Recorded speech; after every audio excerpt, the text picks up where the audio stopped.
आज बैठक में देश के गृह मंत्री अमित शाह पर निंदा प्रस्ताव लाया गया, भर्त्सना किया गया। कल अमित शाह जी यहाँ कार्य समिति के बैठक में आए थे। कार्य समिति की बैठक नहीं थी, ये जनसभा था।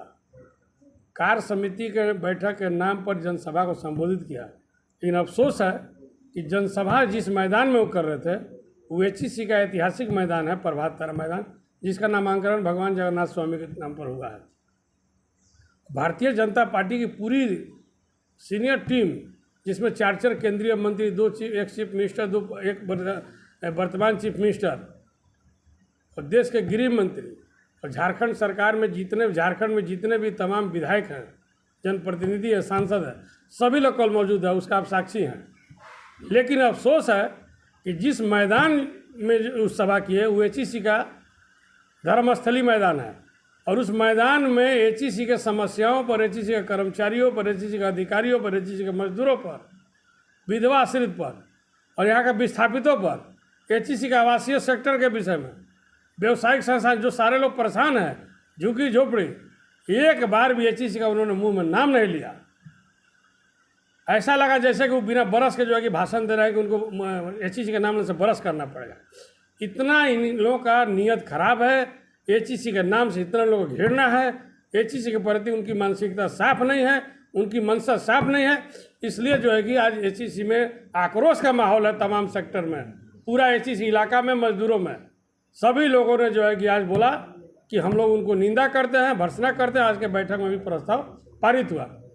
हम उम्मीद करते हैं कि आने वाले समय में भारतीय जनता पार्टी के लोग जो केंद्र सरकार में मंत्री हैं, जो नीति आयोग में सदस्य हैं, आज जो यहाँ सत्ता में विपक्ष में लोग बैठे हुए हैं, अभी से भी उन लोग को थोड़ी भी अगर शर्म और लाज बची हुई है तो HEC एशिया का जो मदर इंडस्ट्री है, जो सैकड़ों बेटा को जन्म दिया कारखाने के रूप में, उसको बचाने का काम करे। जो चंद्रयान को बनाया, पोखरण को बनाया, मिनी रत्न में रहा, ऐसे बड़ी कारखाना को जिसके चक्का बनाने से रेल चलता था, पानी जहाज चलता था, पनडुब्बी तक बनाया है HEC।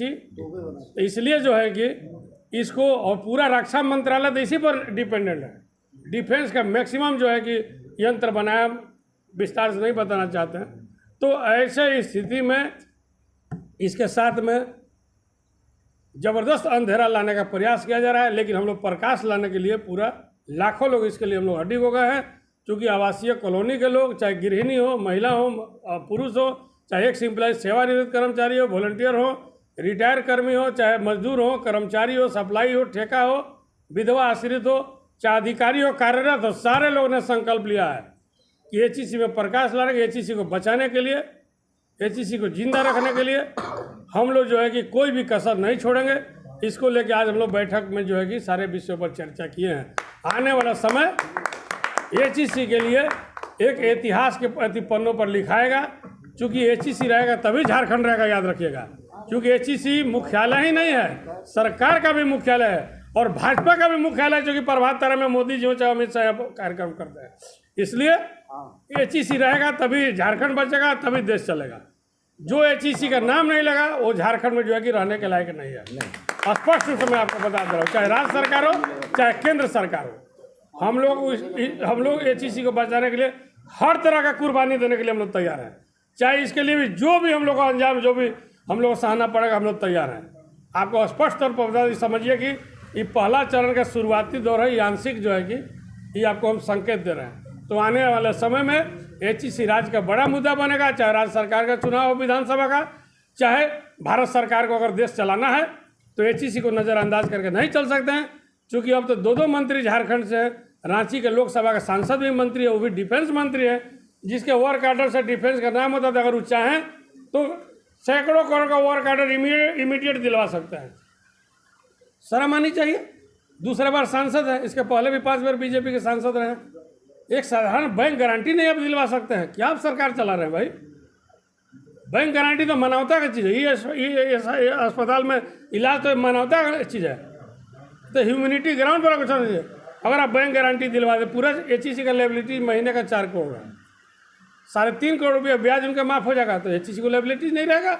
बाजार से, हाट से उनको कलेक्शन आता है करीब करोड़ रुपया, तो HEC तो सरप्लस में रहेगी। क्यों, क्या कारण है कि आप रिवाइवल इसको नहीं करना चाहते हैं? क्या कारण है कि आप एचईसी का नाम जो है कि देश के एजेंडा में नहीं रख रहे हैं, डेवलपमेंट में, रिवाइवल में?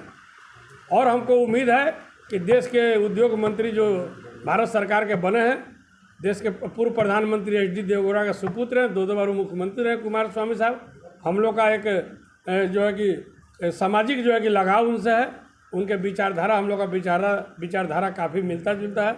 उम्मीद है कि इसमें हम लोग को सफलता मिलेगी। अगर ऐसा स्थिति आएगी तो आने वाले समय में हम लोग भारत सरकार तक भी पैर रखेंगे। हो सकता है कि दिल्ली भी हम लोग जाएंगे, इसको लेकर पीछे नहीं हटेंगे। क्योंकि राज्य सरकार के मुखिया हेमंत सोरेन भी बोले हैं कि हम जो है कि इसको टेक ओवर करने के लिए तैयार हैं। अगर हमको हैंड ओवर कर दे भारत सरकार तो हम एचईसी को चलाएंगे। तो हम उनको साधुवाद देते हैं और उनके बयान से काफ़ी यहाँ लोगों में एक उत्साह का वर्धन हुआ है, लोगों में मनोबल बढ़ा है। और निश्चित तौर पर जो है कि राज्य सरकार के साथ हम लोग रहेंगे।